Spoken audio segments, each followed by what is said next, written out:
Hello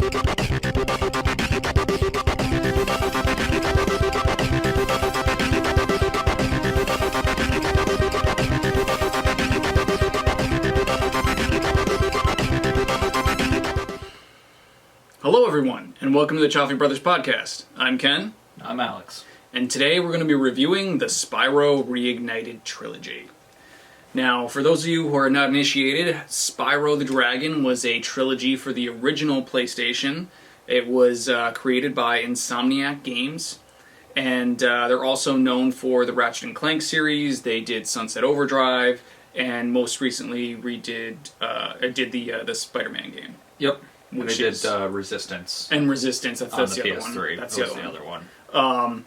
So, not, they're pretty well known. They were not when they did this back in the day, but have built quite a name for themselves, and this was kind of their origins right here, was the original Spyro the Dragon trilogy. Yeah, this is what really got them into the limelight after their first game, Disruptor, didn't do that great. Right. Which, the Video Game Historian does a great video about, can we put a link in the comment? I think we can put a link in the comment. Yeah, but okay, well. Look it up. YouTube. But since then, the intellectual property of Spyro has shifted hands. It's now, the new owners are Activision, and they did something a little bit different with Spyro for a while. They did the Toys to Life thing. They did the Skylanders series, which came out of kind of an idea of, like, how can we reinvent Spyro, or how can we do this idea with some of the properties that we have, and they decided to use Spyro. But it was very different than these original games. And people, it was great for the people who were into that, but for fans of the original, it was not necessarily for us. I'm a fan of the original. Exactly. So, recently they announced the Spyro Reignited Trilogy, where they were going to go through and remaster all the original games, and so that you can enjoy them again in HD glory. So, with that, we can get right down to it. We got a lot of pros and cons that we want to cover today. So let's get started. Yeah. So the first pro that we have is the games and the gameplay all feel very preserved. They do. I'm a huge fan of Spyro. Yeah. Like, I gotta preface this with the fact that I am a huge fan of Spyro. I played the original games hundreds of times. I love them. And when they announced this, after how good the Crash... Right, and that's the thing. As soon as the Crash came out and did well, I was like, please tell me they're going to do Spyro. Please. Yeah. And then when they announced Spyro, I jumped for joy, because I've literally played these games on every system that I could possibly play them on. Yeah. And they still hold up today. And that being said, when they went to the remastered...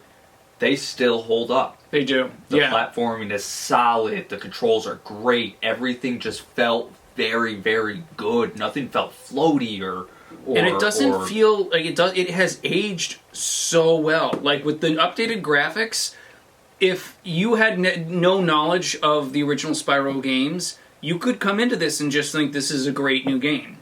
Yeah, it's a solid game. Yeah, you can go back to the old games and come to this game and just feel everything feels right. Yep. Unlike with like the Crash games where they had to the Crash game didn't maybe survive the test of time quite as well. With the Crash games, if you didn't know this, with the Crash games they took Crash 3's control system and not physics engine, I shouldn't say physics engine, but they took the control system and some of the mechanics from Crash 3, and they applied it to all three of the games because it was better than the first two games.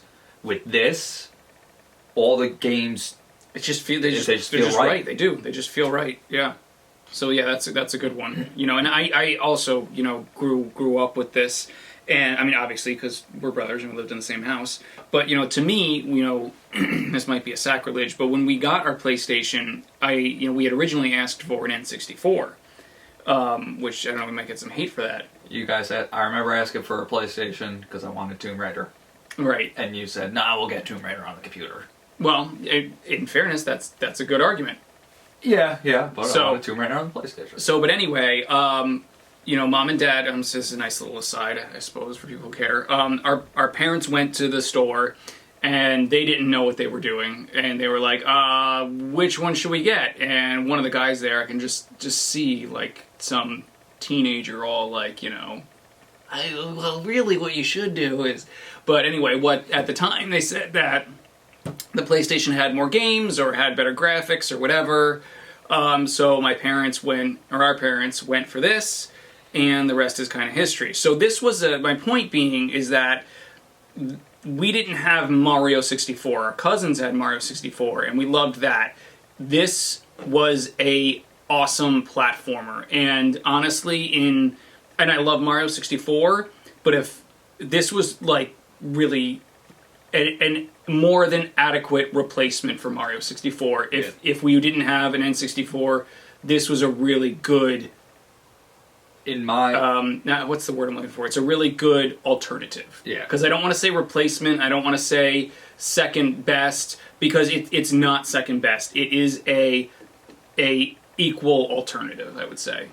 In my opinion, should have been the mascot to PlayStation other than Crash Bandicoot. It's true.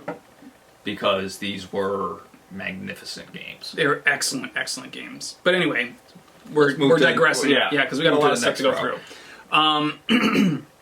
The next pro was the worlds are beautiful. There's lots of details. You burn the grass, and the grass gets all burned and stays charred for a little while.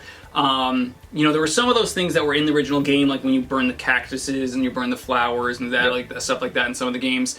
And of course, those things are still there, but there's more of that attention to detail stuff and it's just a beautiful, beautiful redoing of the worlds.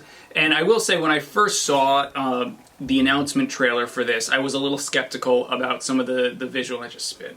Some of the visuals.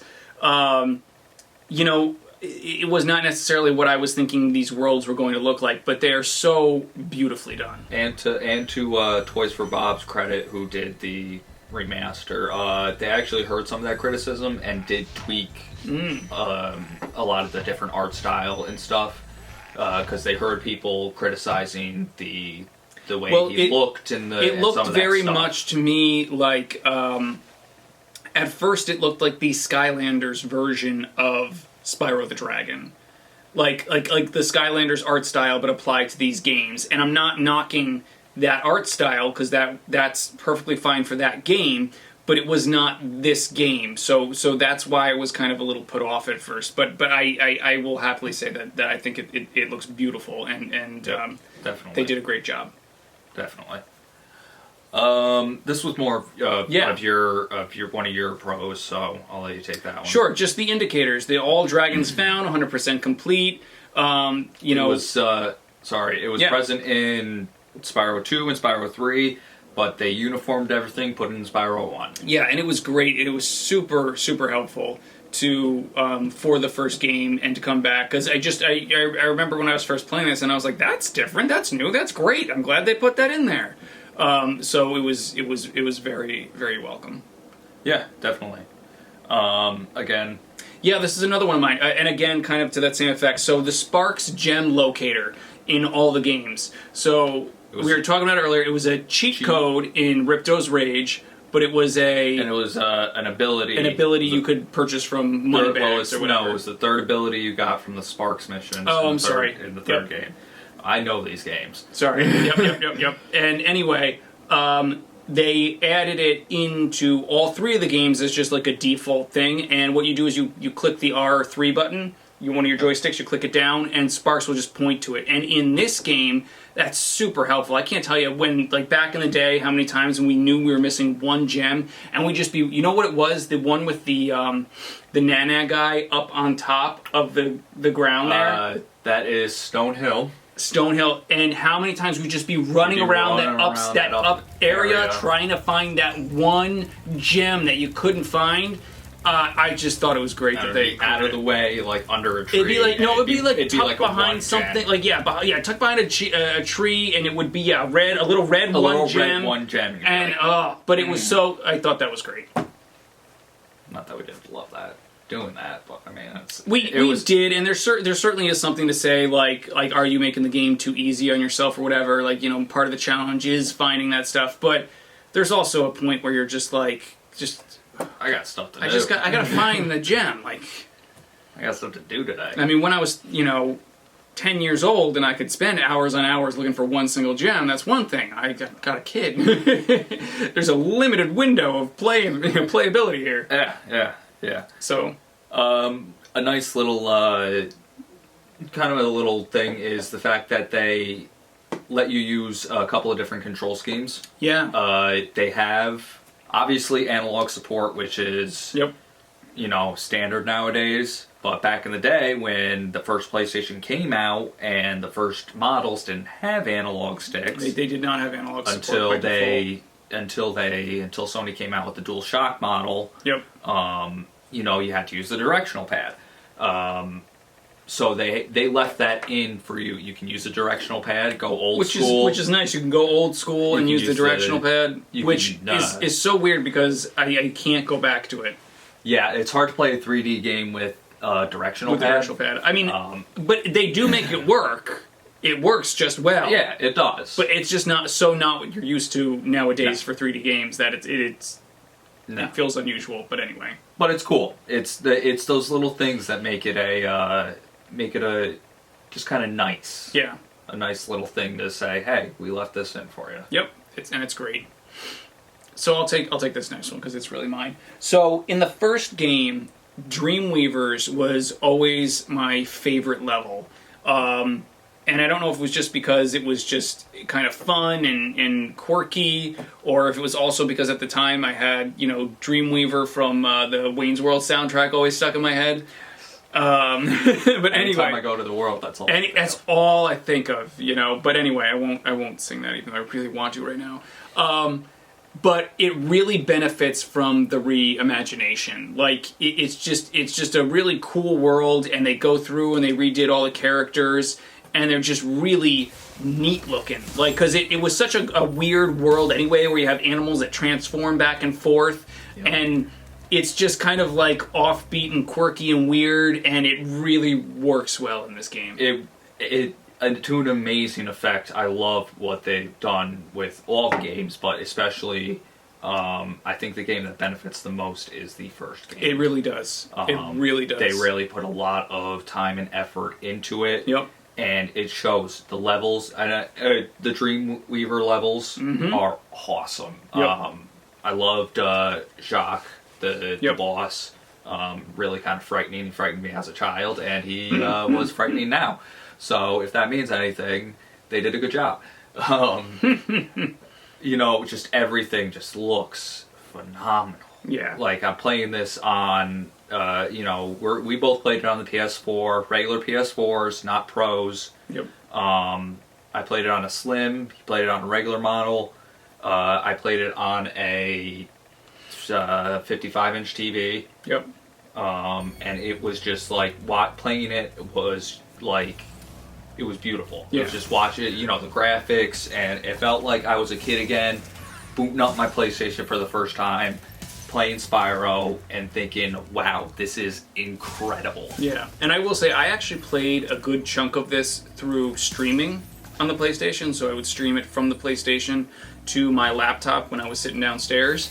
And first of all, like, kudos to PlayStation and the streaming app, because that thing is on point. I know they came a little late to the game, but I think they might actually be edging out in terms of the actual quality of it, because it streams so smoothly and at like really high quality, considering I'm on the laptop is wireless. I have the PlayStation itself wired in. The only issue that I had, and this has nothing to do with the PlayStation, is that at one point I was getting some funky lag from my router, but I had to restart my router, and which would have been a lot less frustrating if it didn't take me several days to figure out that that was the issue. No. But anyway, my point is even streaming it from the PlayStation to my laptop, still a beautiful, beautiful game. Yeah, definitely. Can't understate that. Yeah. So, new character, old characters, the next pro, sorry, the old characters get some new life. The only reason I say that is because when I'm editing later, I'm like, wait a minute, where does this one go? Okay, makes sense. So the next pro, the characters in the game, all the characters in the games have been reimagined.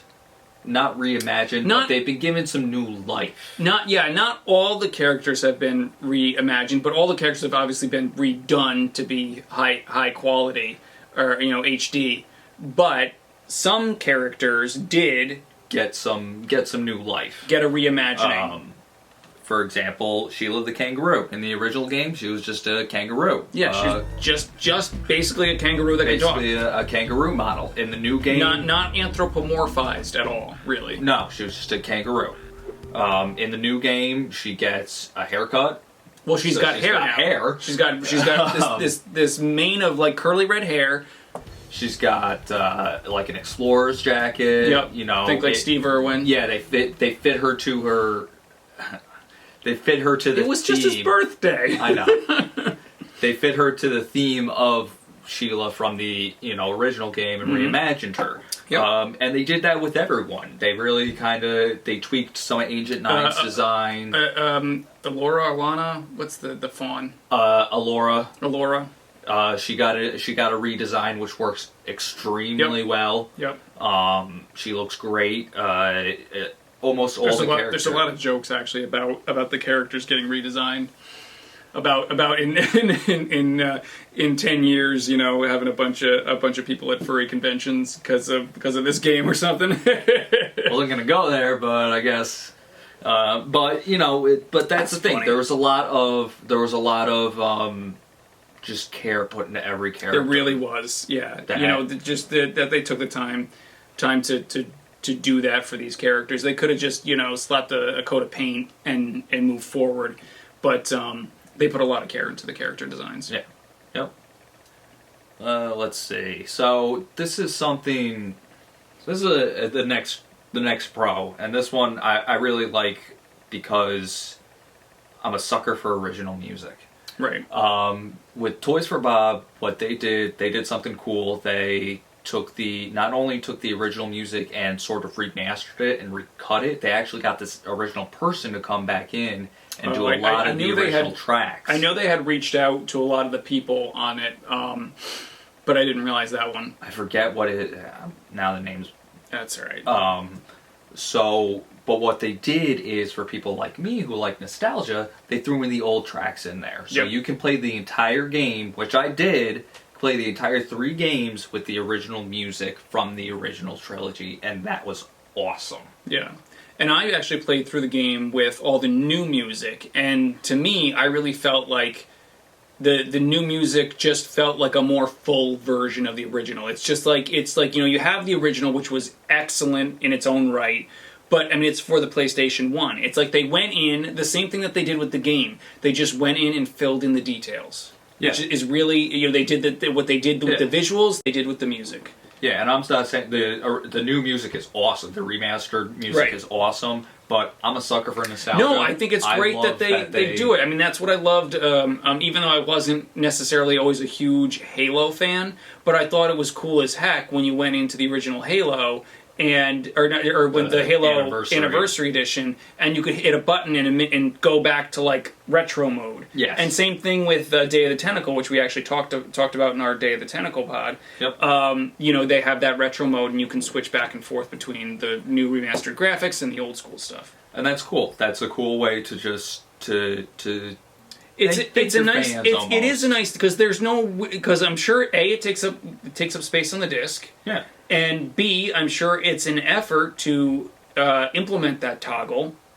So, and it's not something that they had to do, but they chose to do it for the fans, and that's an awesome thing. Yeah, definitely. It's always appreciated.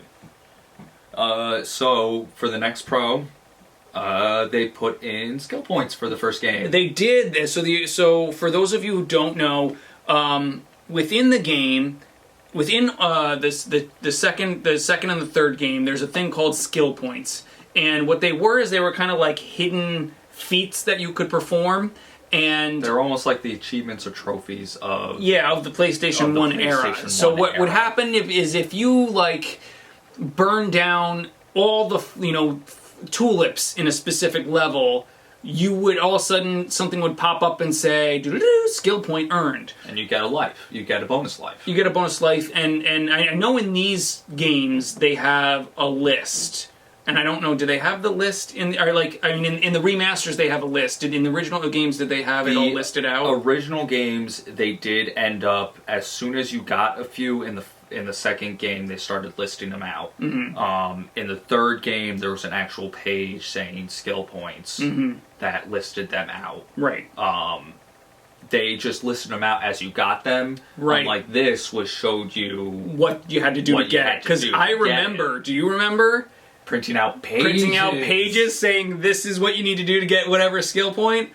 So it is cool. You don't even get anything other than lives for it. And because you just wanted to 100% it. You just wanted to do it. You wanted to do it. But anyway, so the original Spyro didn't have that. Because the original Spyro is excellent, but you can tell they really hit their stride with Ripto's Rage.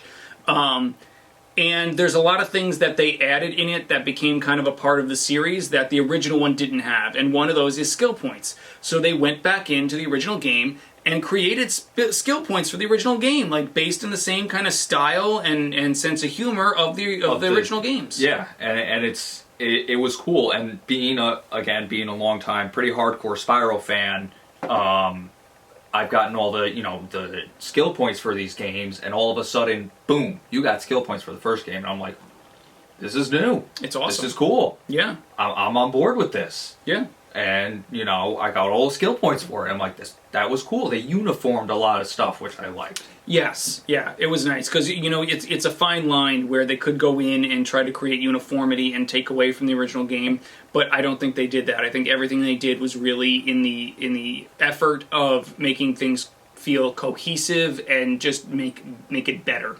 Yeah.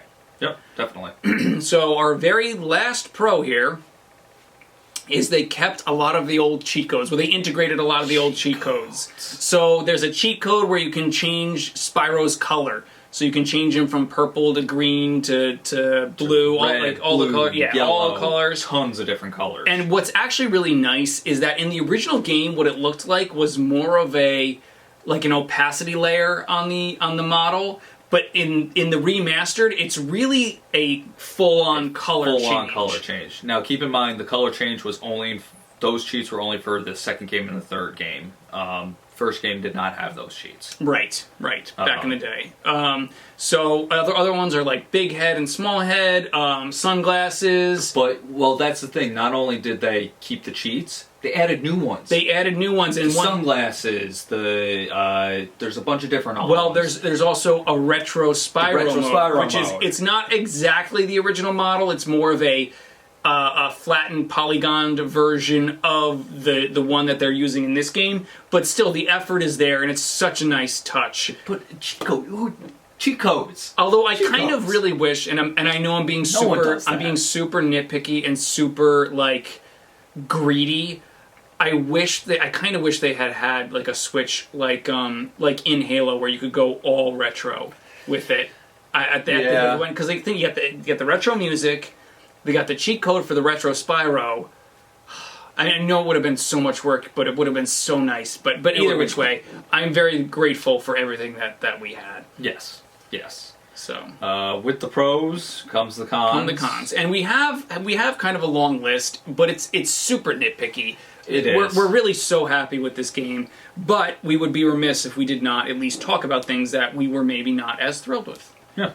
So this is yours, because I didn't really encounter this issue. So when I started the game up, there was this weird EULA agreement thing that you had to read and click off on. And I just thought it was odd. It was just really long, and I just wasn't expecting it in front of this game. I just thought it was weird. That's all. Just no other word for it other than weird. Not saying it's not necessary or not expected. It just it wasn't expected, but it's something you'd expect more in heavy online games, Call of Duty, Battlefield, stuff like that. Not in a single player Spyro game. Not just a single player, but a remaster. Yeah. It was just weird. Yeah. So that's that. This next one is also mine. Yeah. So the character designs, this con is the character designs weren't necessarily always what I was expecting. Like, for example, I thought the Norks in the first game looked more like frogs, and I was expecting them to be more like ogres. And that's the best example I can think of, but it was kind of like that. Or like orcs, because that's what they're kind of based off of. Right, yes. And orc. Yes. Well, and I was trying to avoid that. I was trying to, come up with a term that was more general than that, because orcs are kind of specific, aren't they? Kind of specific to Lord of the Rings. No, orcs are everywhere. Oh, well, anyway. Either which way, and that's the best example I can think of, but there was actually a bunch of places throughout the game where every once in a while I'd see a character and I was like, that is not what I expected that to look like, or that was not my interpretation of what the original polygon would have transitioned into. Yeah, and there was times like that. Actually, one of the most specific times I can think of is Spyro 3, Dino Mines, the dinosaurs. It's not what I expected. Yeah. I remember how cool they were when because they utilized the fact that they had the small hands, and with the guns they would pump up their hips and grab the guns and shoot at you. Right. They didn't do that in this game. It disappointed me. That was my favorite part of this Spyro 3. I don't know what it was. I thought it was a cool character design. I thought it was a cool way to implement not only the way the dinosaur looks, but the theme of the level. I don't know. I always thought in the original game that was one of the coolest things, even though I always died on them. It frustrated me. But yeah, I gave up on that mission this time because I was playing it and I was like, no. I was like, I'm done. Did it like 15 times and I was like, nope, we're done. But anyway, you bring up I just lost it. I had a thought and I just lost it. Oh, no, I got it back. So when you're doing one of the dinosaur levels and there's like, the caveman in there and you go through Spyro 2, and that is you have to Skullous Badlands. Well, there's a couple of levels where you have to find the bones for the guy. Oh, Skullous Badlands in Spyro 2, and then Skelos Badlands in Spyro 2, and then Cloud Tower or Enchanted Towers. I don't know. Either way, you go and find all you find all the bones, and you bring it back to the dude, and the skeleton dude like flosses. Yes. Oh my god. And I was like, I see what you did there, but I don't like it. And I'm being nitpicky, but I didn't like it.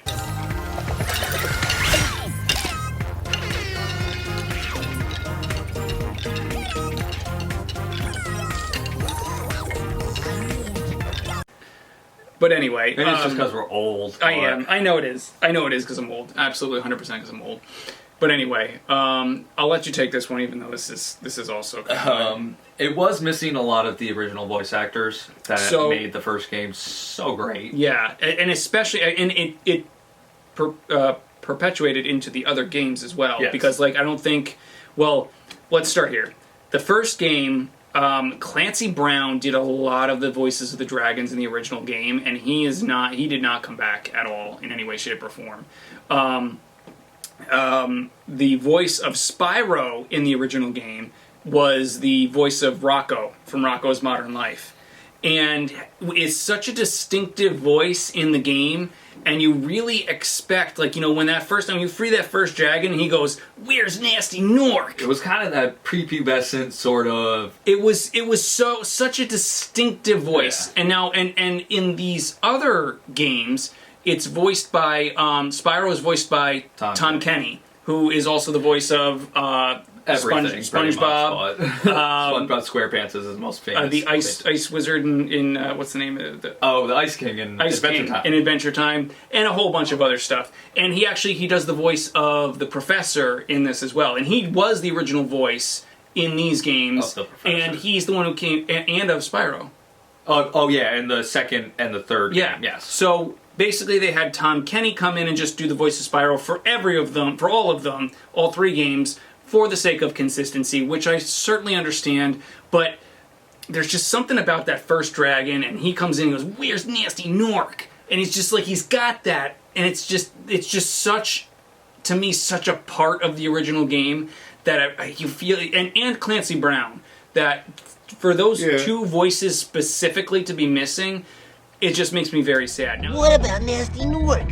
I'm going after him. Very admirable job with everyone who filled in for voice actors who did not come back. But it kind of stinks that some of them didn't come back. It's too bad. I mean, whether they didn't or couldn't, or or, whatever the or reason people may couldn't be. afford them, whatever it may be. It's a shame because the voice actors, and it's you got to look at it as a piece of art, and anytime you change a piece of it, you're going to change the ultimate end product. Yeah. Yep. So This is, again, you have a lot of most of these a are lot of your these are nitpickies. mine. Nitpickies. But I can see where you're coming from this. So within the first game, they actually changed the dragon designs around for each dragon to fit the home world. Right. Some of the I did designs not like that. were not great. Yeah. I can agree with you on that. Some of them were not great. Some of them were pretty cool. I liked some of the Dreamweaver ones. And it's on the pro side, it's kind of cool that each dragon had its individual personality and distinct look to them. 80 dragons in the first game. That's a lot of dragons to do. I also didn't, which this is more mine than anything else, is I didn't like the designs of the baby dragons in the third game. Yeah, I didn't like those either. I thought they were kind But of... ironically, those were in keeping with the original as very, kind of generic and not specific. And maybe that's just because there was, so much more of them. There's like 150 or something. Yeah, there was a lot, but either which way, I wasn't a huge fan of the dragon designs, and it kind of goes in line with that. Character design is not what I'm expecting, and I just felt like that could be called out separately. Yeah. Yeah. I mean, it's not a huge thing, but It's not. No, I just didn't like it. And this one's also mine. this con is a lot also of these are yours. mine. I don't know. This is something I didn't personally run into. During the charge attack in all of the games, there was this high-pitched noise that I never remember hearing before, and I was like, "What is that noise?" To the point it was so distracting for me. It got to the point where there were times I would play the game on mute because that charge sound that was in there. And it kind of goes along with when we were talking about the voice actors, is the sound effects also. There were some different sound effects. Yep. And this is part of that there was just a weirdness going on, and it drove me crazy. Yeah, I didn't run into that, but Yeah.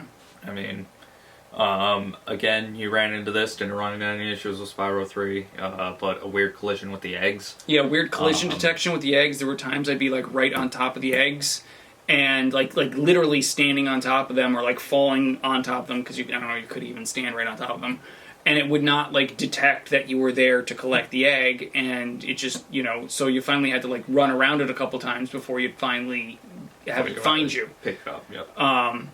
And that was just annoying. Yeah, a lot of little things that could have been patched. That can be patched out. Yeah. Next con is no subtitles. No option for subtitles in the cutscenes, which was kind of weird.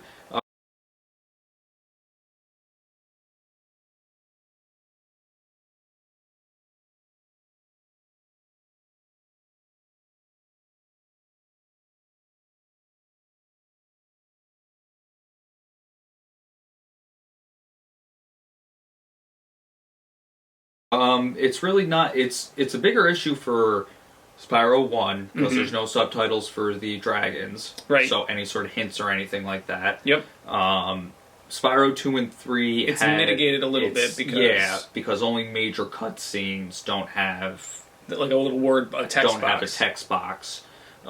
Everything else, intro levels, outro levels, the things, the characters like that have text boxes that you can read if you really so choose. But no subtitles in a modern day game like that is a little, I thought it was weird because there were a lot of times, like I said, when I was streaming and I'd be down on the couch with my wife, and I'd have it on mute because we'd be watching something on the TV, and I'd just be playing through Spyro, and I'd get to a certain spot and I couldn't understand what people were saying because I had it on mute. So I either have to like unmute it and keep it real low, or just accept that I wasn't going to be hearing whatever was going on there on a particular day. Yeah.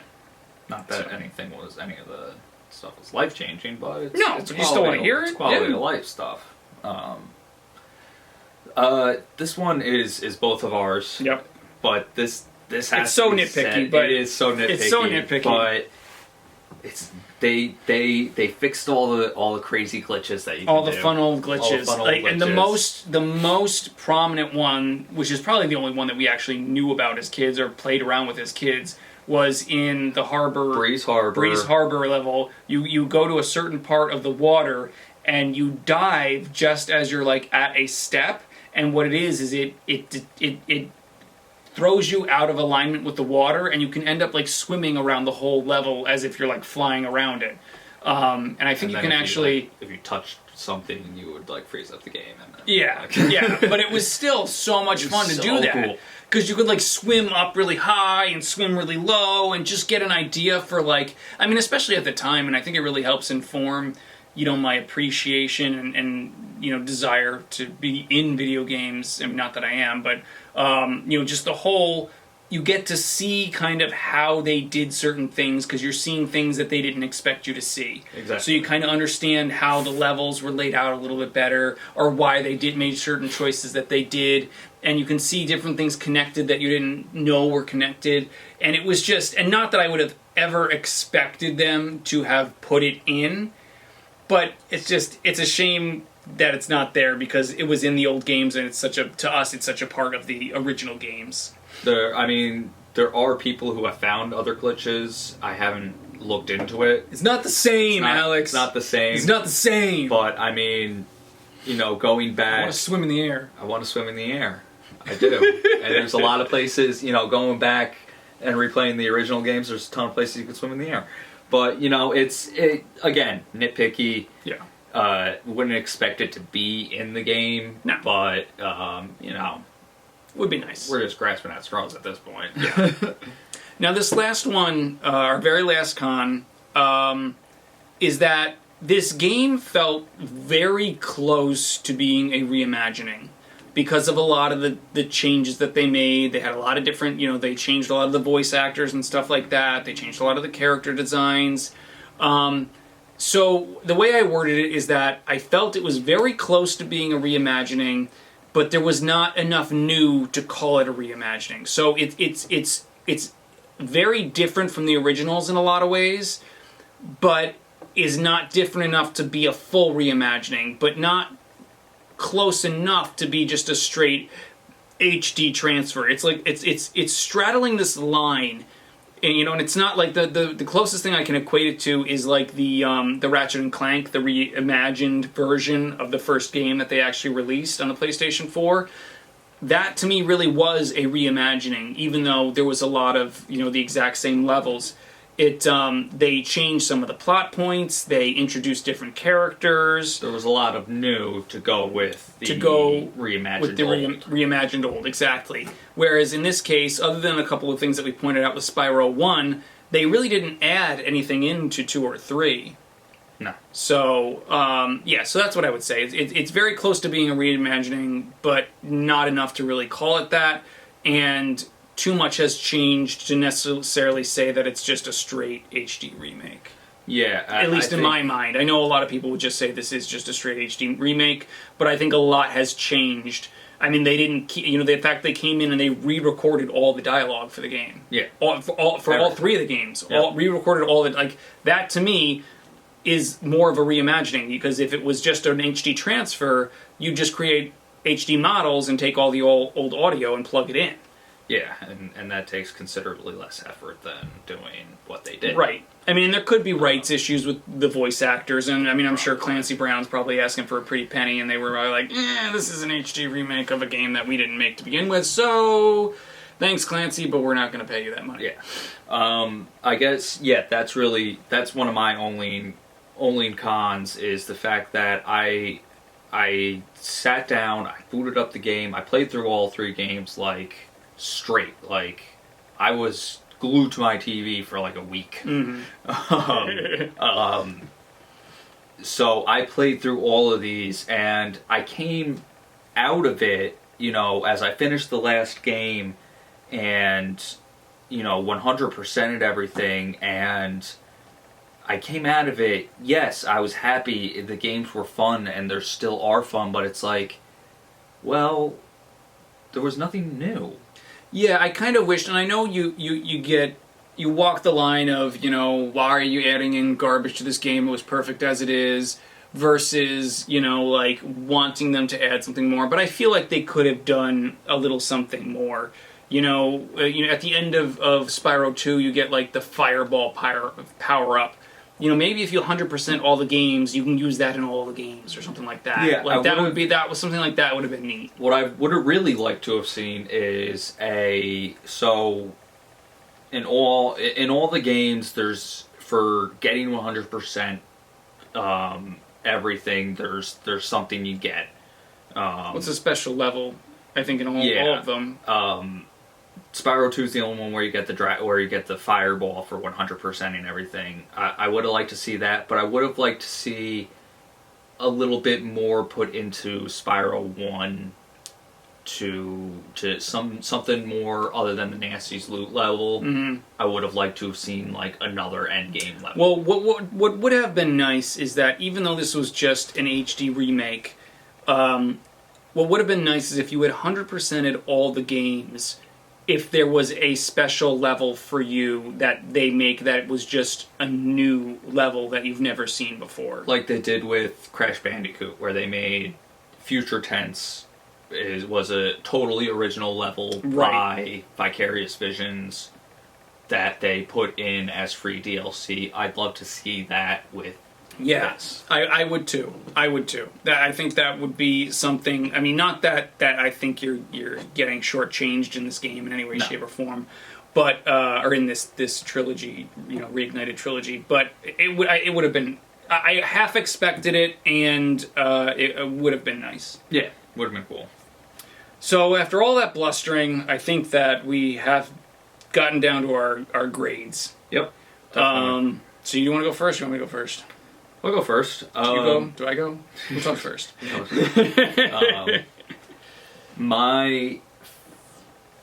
I love these games. Yeah. They're some of my favorite games in the entire... They're on my top, 5 games of all time. Mm-hmm. These are games that I own on every system. I bought them for the PlayStation 3. I have them for the PlayStation 1.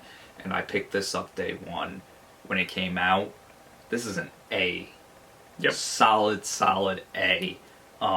There's a ton of stuff to do. It's $40 for the game. You're at a bargain price for 3 full amazing games. Yeah, 3 full amazing games. HD, just beautifully done games. And for the trophy hunters out there, 3 separate platinum trophies. I'm just saying, people do that. People still look for those platinums. I got the platinums. It's worth it. It's so much fun. I love it. It's a solid A. I can't recommend it enough. Yep. And same thing. A. Absolutely. It's an A. It's such a nice trip back down memory lane. I mean, the nostalgia is still there. They just feel, like we said, they just feel so much like the original games. And what I was saying to you earlier is that it's kind of interesting that, given the fact that after the team was done working on the Spyro trilogy, they went on to do Ratchet and Clank. And you can really see especially in the third game, with the enhanced graphics, how they were already kind of headed in that direction at the end of the life cycle of this game. So it's really interesting, just even from a historical perspective. But either way, it's a bargain. It's worth your money. A all the way. All the way. All the way. So, I think that's it for the Spyro Reignited Trilogy. Yeah, that's probably more than enough. If you like the video, like, comment, subscribe, ring the little bell, get notified whenever we upload a new video. Please. And stay tuned, we got more coming. But see you guys next time.